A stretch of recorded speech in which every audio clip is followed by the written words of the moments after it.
ధనుస్సు రాశి వారికి మే మాసంలో గోచార ఫలితాలు ఎలా ఉన్నాయో తెలుసుకుందాం. ఈ మే మాసంలో గురు, రాహు, కేతువులు రాశి మారుతున్నారు. కాబట్టి వీటి ప్రభావము చాలా ఈ మాసంలో మనకు కొట్టొచ్చినట్టుగా కనబడే అవకాశాలు ఉన్నాయి. అయితే 14వ తారీఖు వరకు మేషరాశిలో సూర్యుడు సంచరిస్తున్నాడు. 14 తర్వాత వృషభంలోకి ప్రవేశిస్తున్నాడు. కుజుడు కర్కాటక రాశిలో సంచరిస్తున్నాడు. బుధుడు ఈ మాసంలో 3 రాశులలో సంచరిస్తున్నాడు. 6వ తారీఖు వరకు మీనంలో ఉంటున్నాడు. 23వ తారీఖు వరకు మేషంలో, 31వ తారీఖు వరకు వృషభంలో సంచరిస్తున్నాడు. గురువు 14వ తారీఖు వరకు వృషభంలో సంచరిస్తున్నాడు. తదనంతరం మిథున రాశిలోకి ప్రవేశిస్తున్నాడు. శుక్రుడు మీనరాశిలో సంచరిస్తున్నాడు. శనీశ్వరుడు కూడాను మీనరాశిలో సంచరిస్తున్నాడు. 18వ తారీఖు వరకు రాహువు మీనంలో సంచరిస్తున్నాడు. తదనంతరం కుంభరాశిలోకి ప్రవేశిస్తున్నాడు. కేతువు 18వ తారీఖు వరకు కన్యారాశిలో సంచరిస్తున్నాడు. 18 తర్వాత సింహంలోకి ప్రవేశిస్తున్నాడు. ఈ విధంగా గ్రహాలు సంచరిస్తున్నాయి.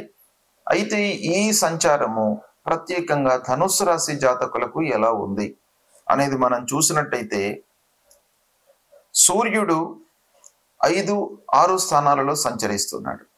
అంటే మొదటి 2 వారాలు పంచమ స్థానంలో ప్రతికూలంగా ఉన్నాడు. తదనంతరం 6వ స్థానంలోకి ప్రవేశించడము అనుకూలతను మనకు చేకూరుస్తుంది. ఇక కుజుడు ముఖ్యంగా 8వ స్థానంలో సంచరిస్తున్నాడు. కుజుడు 8వ స్థానంలో ఇబ్బంది పెడతాడు, జాగ్రత్తగా ఉండాలి. ఇక బుధుడు 4వ, 5వ, 6వ స్థానాలలో సంచరిస్తున్నాడు, అంత అనుకూలంగా ఉన్నాడు. గురువు ప్రారంభంలో 14వ తారీఖు వరకు 6వ స్థానంలో ఉన్నాడు. దాని తర్వాత మిథున రాశిలోకి ప్రవేశించడం 7వ స్థానం అవుతుంది.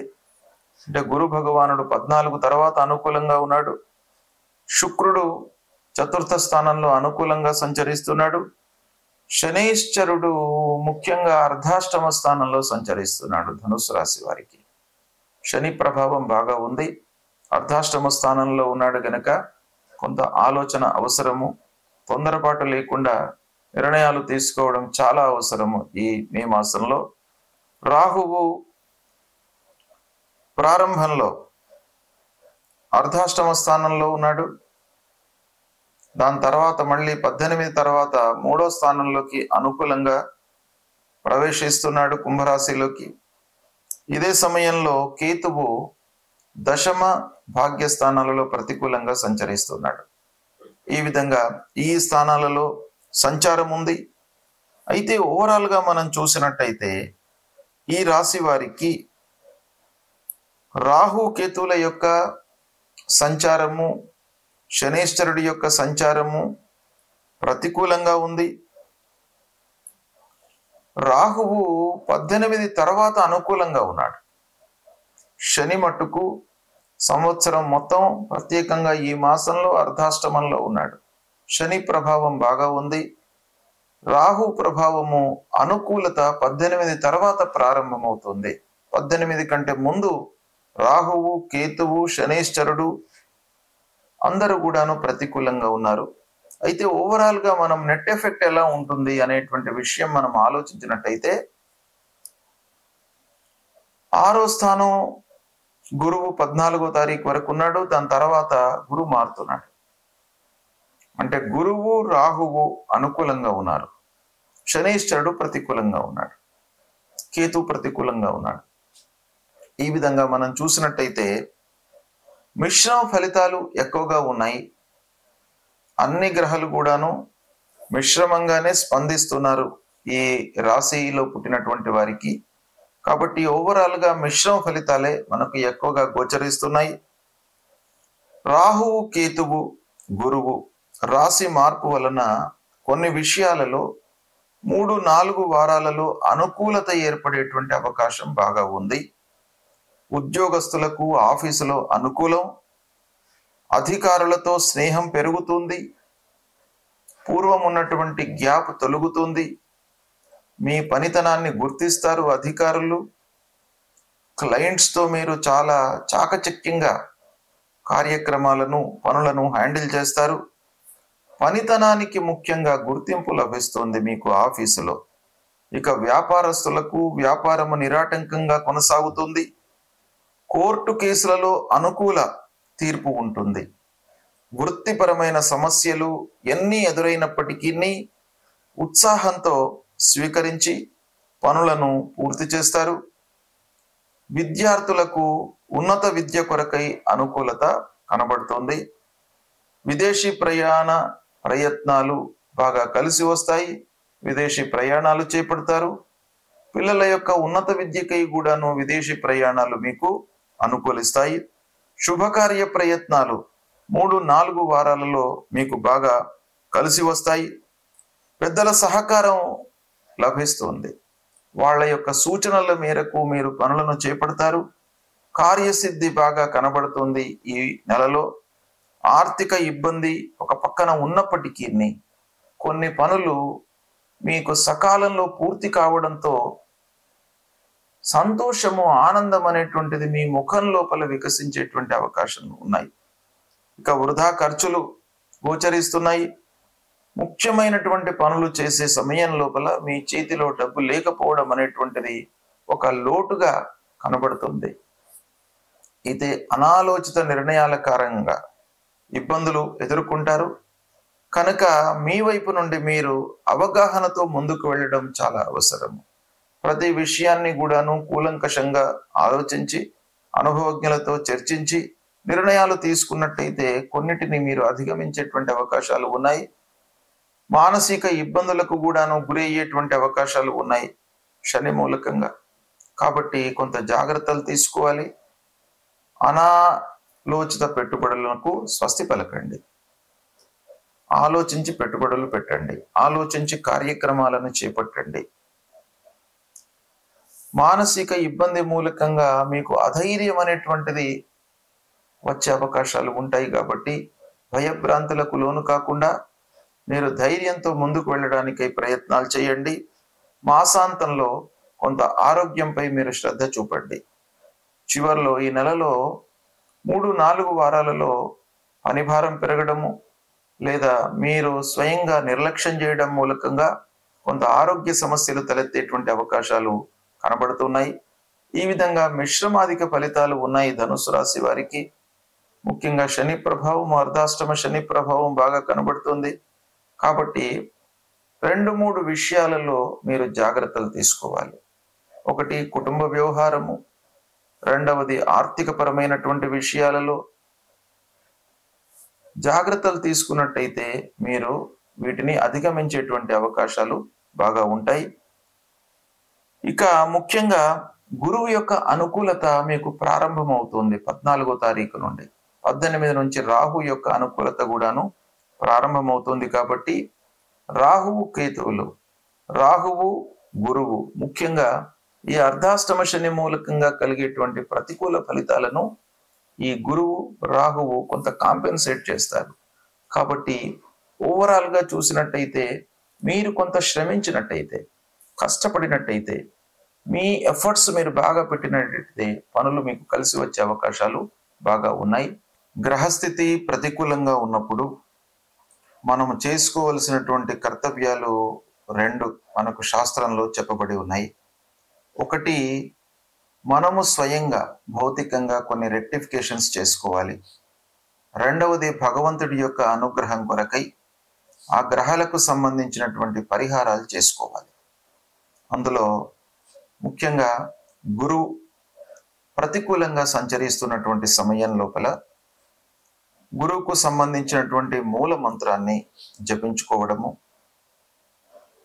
దేవానాంచ ఋషీణాంచ గురుం కాంచన సన్నిభం వందనీయం త్రిలోకానాం తన్నమామి బృహస్పతిం అనేటువంటి ఈ మూల మంత్రాన్ని కనీసం ప్రతినిత్యము 16 సార్లు, ఇంకా ఎక్కువ చేసుకోగలిగితే మంచిదే, కనీసం 16 సార్లు మీరు ఈ జపాన్ని పఠించినట్టయితే ఆ గురు భగవానుడి యొక్క అనుకూలత మీకు కలుగుతుంది. ఇక అంతేకాకుండా మీరు ముఖ్యంగా ఈ జపంతో పాటుగా కొన్ని దానాలు కూడాను ఈ గురు ప్రీత్యర్థమై చేసుకోవడము మంచిది. ఏం దానాలు చేసుకోవాలి? పసుపు రంగులో ఉండేటువంటి ఒక వస్త్రం, పసుపచ్చ వస్త్రాన్ని దానంగా ఇవ్వాలి. శనిగలు ఇవి దానంగా ఇస్తూ పుష్యరాగాన్ని మీరు ధరించడానికి ప్రయత్నం చేయండి. కనక పుష్యరాగము అనేటువంటిది నవరత్నాలలో ఉంటుంది, దాన్ని ధరించండి. తర్వాత దక్షిణామూర్తి స్తోత్ర పారాయణం చేసుకోండి. దత్తాత్రేయ స్వామి దేవాలయానికి వెళ్ళండి. గురువులను సందర్శించుకోండి. గురు భక్తిని పెంచుకోవడం మూలకంగా మీకు ఈ గురు యొక్క అనుగ్రహం మీకు లభిస్తుంది. ఇక శనీశ్వరుడు ప్రతికూలంగా ఉన్నప్పుడు, శని ప్రతికూలంగా ఉన్నప్పుడు కూడాను కర్తవ్యాలు మనకు రెండు. కేవలము భగవంతుడి పైననే వదిలిపెట్టకుండా మానవ కర్తవ్యంగా మనం కూడాను ప్రయత్నాలు చేసుకోవాలి. ఏం చేయాలి? శని ముఖ్యంగా మనకు ఆర్థిక స్థితి, ఖర్చు, రాబడి వీటిపైన ప్రభావం చూపిస్తాడు కనుక వాటిని మీరు కట్టడి చేసుకోవడానికి ప్రయత్నాలు చేస్తూనే భగవంతుడి అనుగ్రహం కొరకై మీరు చేయవలసినటువంటిది ఆ శని ప్రీత్యర్థమై శాస్త్రంలో చెప్పబడినటువంటి ఆ శనికి సంబంధించినటువంటి మూల మంత్రాన్ని ప్రతినిత్యం కూడాను చదువుకోవడము. నీలాంజన సమాభాసం రవిపుత్రం యమాగ్రజం ఛాయా మార్తాండ సంభూతం తం నమామి శనైశ్చరం అనేటువంటి ఈ మూల మంత్రాన్ని 19 సార్లు నిత్యం కూడాను జపించండి. శని భగవానుడు సంతృప్తి చెందుతాడు, ఆటంకాలు రాకుండా మిమ్మల్ని కాపాడుతాడు, ఆర్థిక స్థితిని పునరుద్ధరిస్తాడు. ఇక శని ప్రీత్యర్థమై నవగ్రహ స్తోత్రాన్ని కూడాను పారాయణం చేసుకోండి. అంటే అన్ని గ్రహాలకు సంబంధించినటువంటి స్తోత్రం ఒకటి ఉంటుంది. జపా కుసుమ సంకాశం, ఇది సూర్య భగవానుడితో మొదలుకొని కేతు వరకు అన్ని శ్లోకాలు ఇందులో ఉంటాయి. 9 గ్రహాలకు సంబంధించింది. ఆ గ్రహాలన్నిట్లను కూడాను మీరు ప్రతినిత్యం కూడాను చదివినట్టయితే శని ప్రీతి చెందుతాడు. అంతేకాకుండా దానాలు మీకు శనికి ప్రధానమైనటువంటివి నల్ల వస్త్రము, నల్లటి నువ్వులు, ఒక నల్లటి ఇనుప ముక్క, ఇది దానంగా ఇవ్వండి. తర్వాత శని విగ్రహాన్ని తైలంతో అంటే నువ్వుల నూనెతో అభిషేకం చేయండి. చేసినట్టయితే శని భగవానుడి యొక్క అనుగ్రహం లభిస్తుంది. అంతేకాకుండా శనిని ప్రీతి చేసుకోవడానికి ముఖ్యంగా శివారాధన చేయండి. శివ స్తోత్రాన్ని పఠించండి. శని స్తోత్రము, శివుణ్ణి పూజించడము, ఆంజనేయ స్వామి దేవాలయానికి వెళ్ళడము, హనుమాన్ చాలీసా చదువుకోవడము, ఇవి చేసినట్టయితే శని మూలకంగా కలిగేటువంటి మీకు దుష్ప్రభావము తగ్గుతుంది. ఇక రాహు ప్రతికూలంగా ఉన్నప్పుడు రాహు విషయమై రాహు యొక్క మూల మంత్రాన్ని పఠించండి.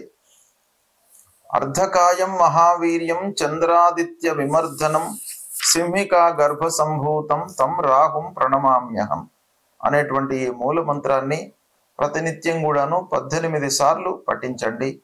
రాహు యొక్క అనుగ్రహం లభిస్తుంది. అంతేకాకుండా దుర్గామాతను పూజించండి.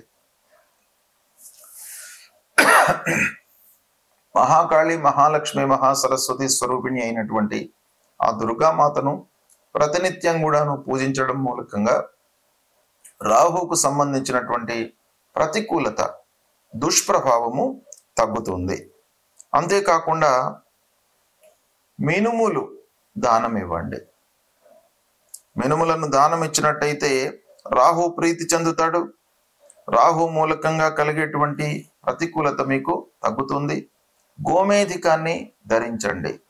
గోమేధికం అనేటువంటిది నవరత్నాలలో రాహుకు శాస్త్రంలో ఉన్నటువంటి రత్నం గనుక గోమేధికాన్ని ధరించినట్టయితే కూడాను మీకు రాహు ప్రీతి చెందుతాడు. ఇక కేతువు ప్రతికూలంగా ఉన్నప్పుడు కేతు ప్రీత్యర్థమై మూల మంత్రాన్ని జపించండి. ఫలాశ పుష్ప సంకాశం తారక గ్రహమస్తకం రౌద్రం రుద్రాత్మకం ఘోరం తం కేతుం ప్రణమామ్యహం అనేటువంటి ఈ మూల మంత్రాన్ని ప్రతినిత్యం కూడాను చదవండి. 7 టైమ్స్ చదవండి. 7 సార్లు మీరు ప్రతినిత్యం కూడాను ఈ కేతువుకు సంబంధించినటువంటి మూల మంత్రాన్ని చదువుకోండి. గణేశుణ్ణి, గణపతిని, వినాయకుణ్ణి మీరు పూజించండి. తద్వారా మీకు ఆటంకాలు లేకుండా ఉంటాయి. గణపతిని పూజించి ఉండ్రాళ్ళు నైవేద్యంగా సమర్పించండి. ఆ ప్రసాదాన్ని మీరు భక్షించినట్టయితే ఆ కేతు గ్రహానికి సంబంధించినటువంటి దుష్ప్రభావము తగ్గుతుంది. ఇక ఉలువలు దానంగా ఇవ్వండి.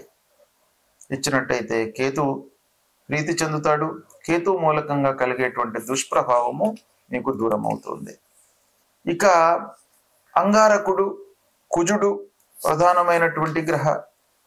కుజుడు అర్ధాష్టమ స్థానంలో ఉన్నప్పుడు, అష్టమ స్థానంలో ఉన్నప్పుడు, దశమ స్థానంలో ఉన్నప్పుడు, ద్వాదశ స్థానంలో ఉన్నప్పుడు, ఇలాంటి కొన్ని ప్రతికూలమైనటువంటి స్థానాలలో అంగారకుడు సంచరిస్తున్నప్పుడు అంగారకుడిని ప్రీతి చేసుకోవడానికి అంగారకుడికి సంబంధించినటువంటి పరిహారాలు చేసుకోవాలి. అందులో ముఖ్యంగా అంగారకుడికి సంబంధించినటువంటి మూల మంత్రాన్ని మీరు ప్రతినిత్యం కూడాను జపించడం. అదేంటయ్యానంటే ధరణీ గర్భ సంభూతం విద్యుత్ కాంచన సన్నిభం కుమారం శక్తిహస్తంచ మంగళం ప్రణమామ్యహం అనేటువంటి ఈ మూల మంత్రాన్ని ప్రతినిత్యం కూడాను చదువుకోండి. సుబ్రహ్మణ్య స్వామిని సేవించండి. సుబ్రహ్మణ్య స్వామి దేవాలయానికి వెళ్ళి సుబ్రహ్మణ్య స్వామిని ప్రతినిత్యం కూడాను దర్శించుకున్నట్టయితే మీ లోపల భయము, ఆటంకాలు లేకుండా మిమ్మల్ని కాపాడుతాడు. నలుగురి లోపల కూడాను మీరు ధైర్య సాహసాలతో పనులు చేసేటువంటి మనస్తత్వాన్ని మీకు కల్పిస్తాడు సుబ్రహ్మణ్య స్వామి. కనుక సుబ్రహ్మణ్య స్వామిని కొలవండి. మహాలక్ష్మి, మహాసరస్వతి, మహాకాళి స్వరూపిణి అయినటువంటి దుర్గామాతను కూడాను కొలవండి. ఎర్రటి వస్త్రము, కందులను దానంగా ఇవ్వండి. ఈ దాన ధర్మాలు చేయడం మూలకంగా మీకు తప్పకుండా అంగారకుడి యొక్క ప్రీతి కలుగుతుంది. అంగారకుడు మిమ్మల్ని కుజుడు భగవానుడు రక్షిస్తాడు. ఈ దానాలు, ధర్మాలు, తర్వాత జపము ఇవన్నీ కూడాను చేయడం మూలకంగా మీ లోపల జపం చేయడం మూలకంగా మీకు కష్టాలను ఎదుర్కొనేటువంటి ఒక ధైర్యాన్ని, సాహసాన్ని ఆ భగవంతుడు మీకు కల్పిస్తాడు. ఇక దాన ధర్మాల మూలకంగా మీకు వచ్చేటువంటి ఫలితం అనన్య సామాన్యమైనటువంటిది. మీరు ఇచ్చేటువంటి దానం చాలా కొద్ది మోతాదులోనే ఉంటుంది, కానీ దాని మూలకంగా వచ్చేటువంటి ప్రతిఫలం మాత్రము అనన్యంగా ఉంటుంది. కాబట్టి దాన ధర్మాలు తప్పకుండా చేయండి. ఎవరికైతే అవసరమో వాళ్లకు దానం ఇవ్వండి. నిస్సహాయకులకు దానం ఇవ్వండి. అంటే నీడీ పర్సన్స్కు మీరు దానం ఇవ్వండి. వస్త్రదానం చేయండి. ధాన్యము, ఒకరోజు భోజనం పెట్టించండి. మీరు స్వయంగా కూడాను వాళ్ళకి ఏదైనా తినిపించండి. ఇలాంటివి చేసినట్టయితే మీకు గ్రహాలకు సంబంధించినటువంటి దుష్ప్రభావము తగ్గుతుంది. ఆ భగవంతుడి యొక్క అనుగ్రహం మీకు కలుగుతుంది. ఈ మాసంలో ముఖ్యంగా కొన్ని పండుగలు ఉన్నాయి. పండుగలు మనకు ఋషులు దర్శించి మన జీవితము సుఖమయంగా జరగడానికి పండుగలను ఏర్పాటు చేశారు. ఈ పండుగల సందర్భంలో మనము దేవతను కొలుస్తూ ఉంటాము. ఆ భగవంతుడి యొక్క అనుగ్రహం మనకు లభిస్తుంది. కనుక తప్పకుండా పండుగలను మనము ఆచరించాలి. ఆచరించి ఆ పండుగల వెనుక ఉన్నటువంటి ఇతిహాసాన్ని, ఆ రోజున చేసేటువంటి కర్తవ్యాన్ని మనం తెలుసుకోవాలి. దాన్ని ఆచరించడం మూలకంగా అన్ని రకాలుగా మనకు శుభ ఫలితాలు కలిగేటువంటి అవకాశాలు ఉంటాయి. 2 విధాలుగా మనకు పండుగల గురించి తెలుసుకోవడంతో ఇతిహాసము, పండుగల వెనుక ఉన్నటువంటి ఒక ప్రాధాన్యత మనకు తెలుస్తుంది. తర్వాత ఆ పండుగ రోజున ఉన్నటువంటి అధిష్టాన దేవతను కొలవడం మూలకంగా మనకు గ్రహాల మూలకంగా సంభవించేటువంటి దుష్ప్రభావం కూడాను తగ్గుతుంది. కనుక ఈ మే మాసంలో ముఖ్యంగా కొన్ని పండుగలు ఉన్నాయి. వాటి గురించి అవి ఏ రోజులలో వస్తున్నాయి, వాటి యొక్క ప్రాధాన్యత, మీరు ఏం చేయాలి అనేటువంటి విషయాన్ని నేను మీకు చెప్తాను. ముందుగా 2వ తారీఖు 2 మే నాడు ఆదిశంకరాచార్యుల వారి జయంతి, రామానుజాచార్యుల వారి జయంతి వస్తుంది.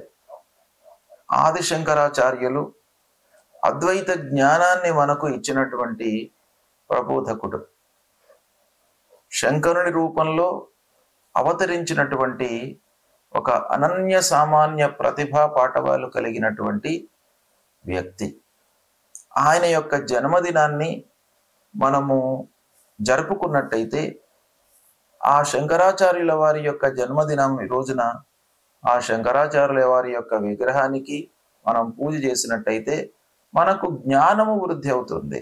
జ్ఞాన స్వరూపంలోనే మనకు భగవంతుడి రూపంలో శంకరాచార్యుల వారు అవతారం ఎత్తినారు కాబట్టి ఆ రోజున ప్రత్యేకంగా జగద్గురు అయినటువంటి శంకరాచార్యుల వారిని మనం పూజించడం మూలకంగా విద్యార్థులకు అందరికీ కూడాను జ్ఞానం అనేటువంటిది వృద్ధి అవుతుంది. దీన్ని ఉపయోగించుకోండి. ఇక అదే రోజున రామానుజాచార్యుల వారి జయంతి కూడాను ఉంది. రామానుజాచార్యుల వారు కూడాను విశిష్టాద్వైత ప్రబోధకులు, మనకు ఎన్నో విషయాలు చెప్పినటువంటి ఒక మహానుభావుడు.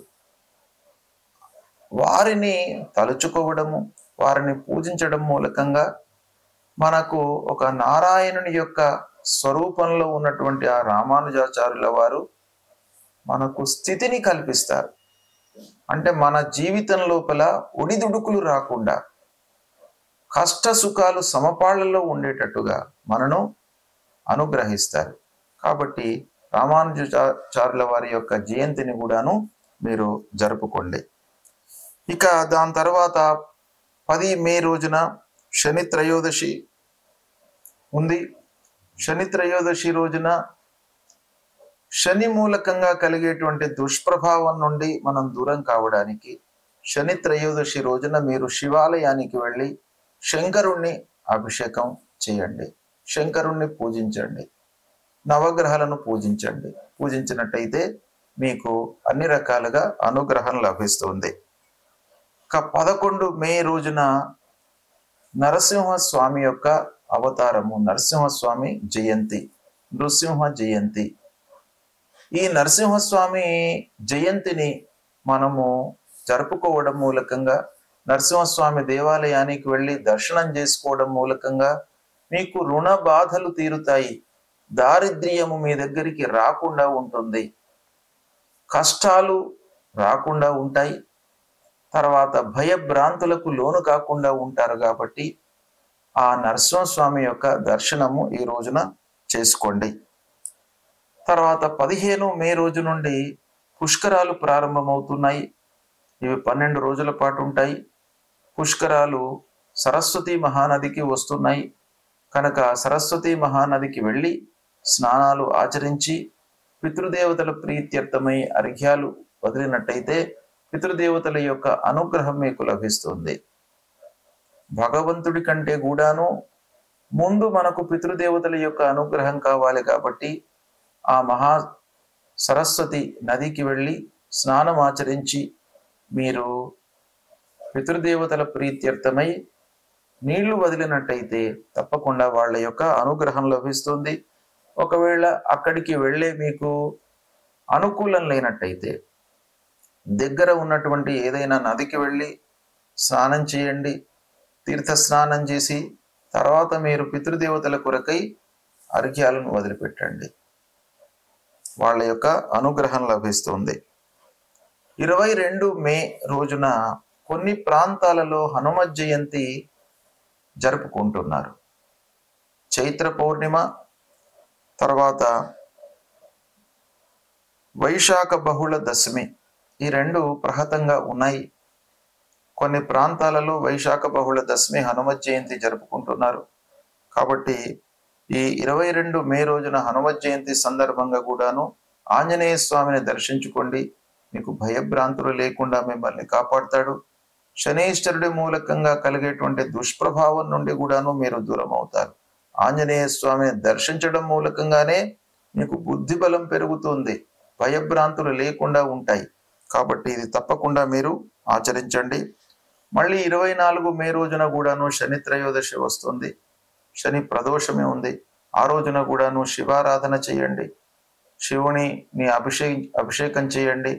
తప్పకుండా మీకు శని మూలకంగా కలిగేటువంటి, గ్రహాల మూలకంగా కలిగేటువంటి దుష్ప్రభావము దూరమవుతుంది.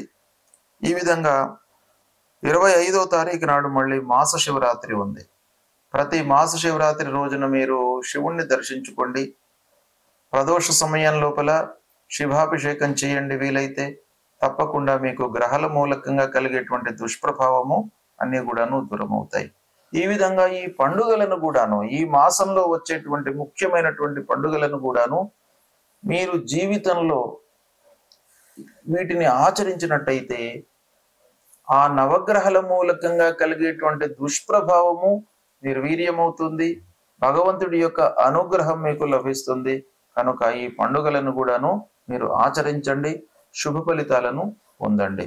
శుభం.